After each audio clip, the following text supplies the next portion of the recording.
Waalaikum warahmatullahi wabarakatuh. Alhamdulillahirabbil alamin. Wassalatu wassalamu ala asrafil mursalin sayyidina wa maulana Muhammadin wa ala alihi wa ashabihi ajmain, amma ba'd. Yang terhormat, sama-sama kita muliakan Imam Besar Masjid Istiqlal, Bapak Profesor Dr. Kiai Haji Nasruddin Umar MA, jamaah sekalian, jamaah sholat Isya dan Tarawih, dan juga para pemirsa televisi Istiqlal yang berbahagia. Alhamdulillah, marilah kita bersyukur pada Allah Subhanahu wa Ta'ala.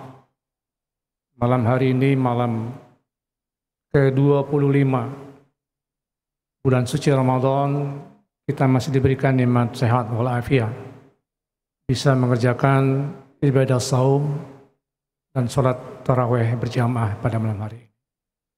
Mudah-mudahan ibadah saum kita, ibadah tarawih kita, tadarus kita, dan amaliyah lainnya diterima oleh Allah Subhanahu wa Ta'ala. Jamaah sekalian, apakah puasa yang kita kerjakan dapat memberikan peran positif untuk penguatan keluarga kita dan mendorong lahirnya generasi berkualitas? Kita mulai dari spirit ibadah puasa, bahwa puasa yang kita kerjakan adalah puasa yang bukan hanya mampu menahan dorongan haus dan lapar, mampu menghindari makan dan minum di siang hari, akan tetapi puasa yang kita kerjakan adalah puasa lisairil jawarih, puasa dari keseluruhan panca indera kita. Imam Al-Ghazali di dalam kitab Ihya Ulumuddin menjelaskan puasa seluruh anggota panca indera ini dengan kategori puasa khusus, yaitu puasa yang di dalamnya ada kafus sam'i wal basar wal lisan wal yad wal rijli wasairil jawarih.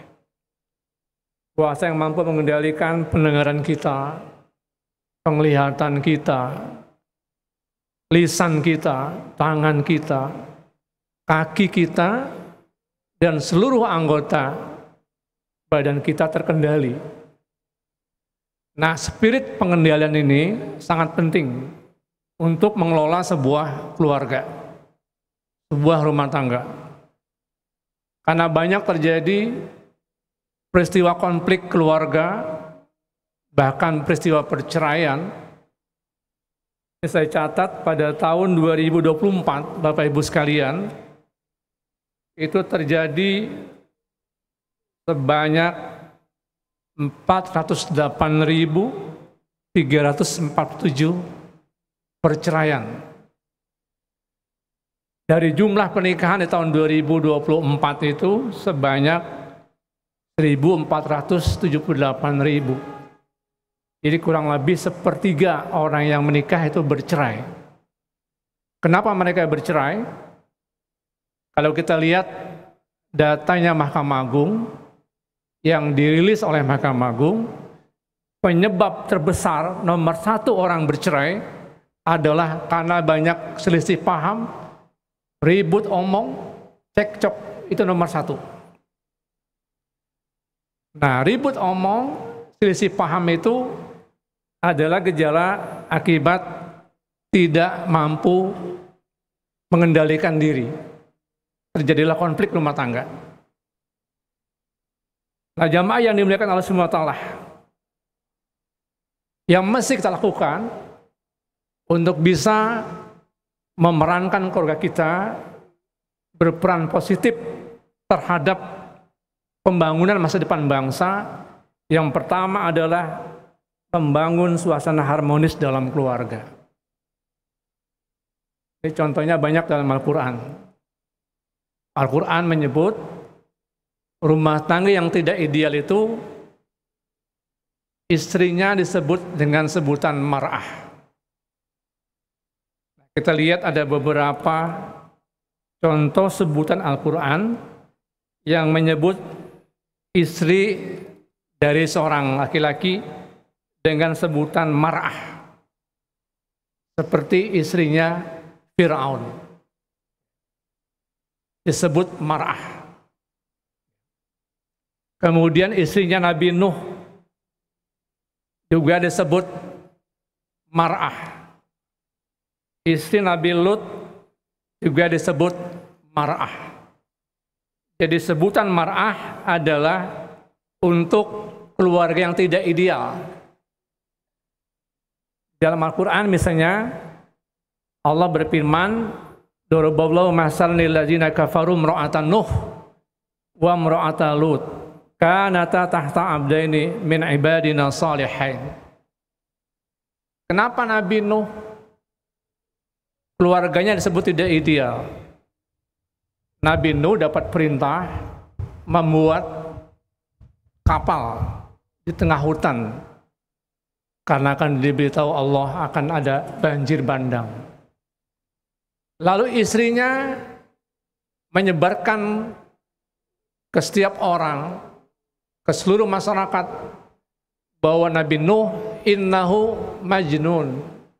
Istrinya mengatakan bahwa suaminya gila, membuat kapal di tengah-tengah hutan. Istri Nabi Lut juga begitu. Nabi Lut hidup di tengah orang-orang yang memiliki kelainan seksual.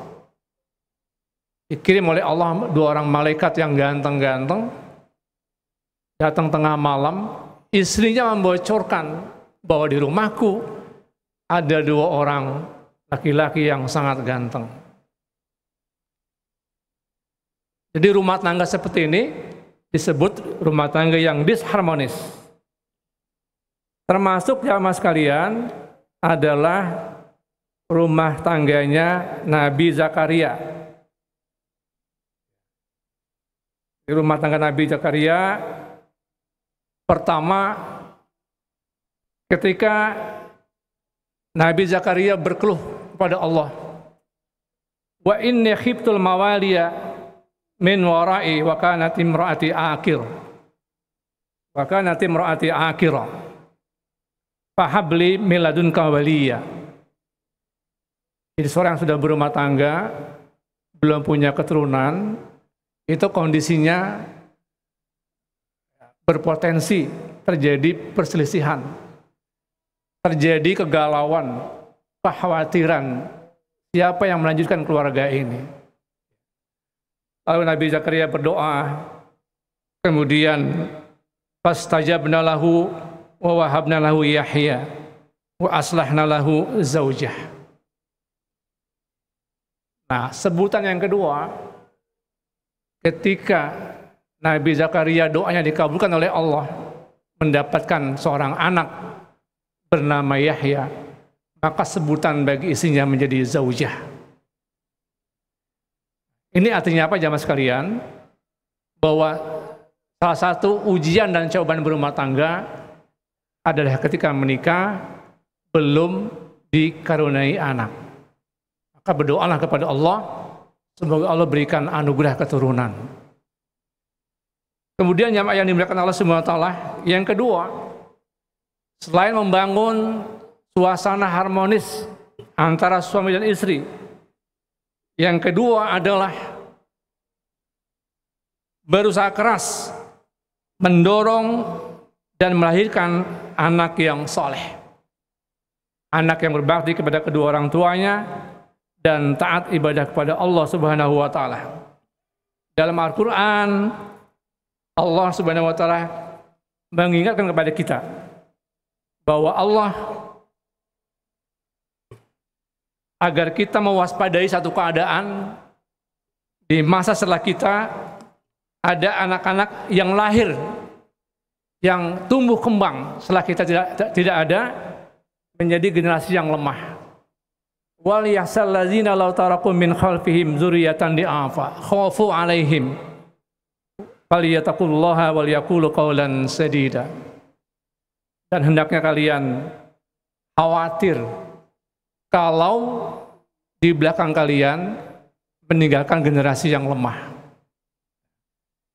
Nah, jamaah yang dimuliakan Allah Subhanahu wa taala, Ibnu Katsir di dalam tafsirnya ini menekankan bahwa ayat ini supaya kita punya ikhtiar untuk mencegah terjadinya kelemahan generasi di belakang kita. Jadi kalau di perkampungan, Bapak Ibu sekalian, sholat tarawih itu penuh dengan anak-anak, ribut sekali. Kita tanya, nak, ayahmu mana? Ayah di rumah, Pak. Sedang apa? Sedang nonton TV. Jadi anaknya disuruh sholat di masjid, orang tuanya di rumah nonton televisi. Ini adalah contoh yang kurang baik untuk pendidikan anak-anak kita. Termasuk bapak-bapak, ibu-ibu yang tidak puasa didemonstrasikan di tempat-tempat umum sambil makan, sambil minum. Ini adalah contoh pendidikan yang kurang baik buat generasi kita. Jadi kalau dulu kita melihat orang-orang yang tidak berpuasa makan di warung makan, ditutup kelihatan kakinya saja. Sekarang mungkin hidungnya juga kelihatan. Sambil makan, sambil merokok, tanpa rasa bersalah, tanpa rasa malu, dan ini menjadi pendidikan buat anak-anak kita di kemudian hari. Pada karena jamaah yang dimuliakan Allah Subhanahu wa taala, puasa mengajarkan kita untuk mengendalikan diri supaya bisa mempraktekkan semua spirit puasa di dalam kehidupan nyata kita dan bisa mendorong anak-anak kita ikut kita melaksanakan ibadah kepada Allah Subhanahu wa taala, dan kita harapkan ke depan anak-anak kita menjadi anak-anak yang hidup dalam Indonesia emas tahun 2045. Mudah-mudahan Allah kuatkan iman Islam kita, Allah jadikan rumah tangga kita rumah tangga yang sakinah, mawaddah warahmah.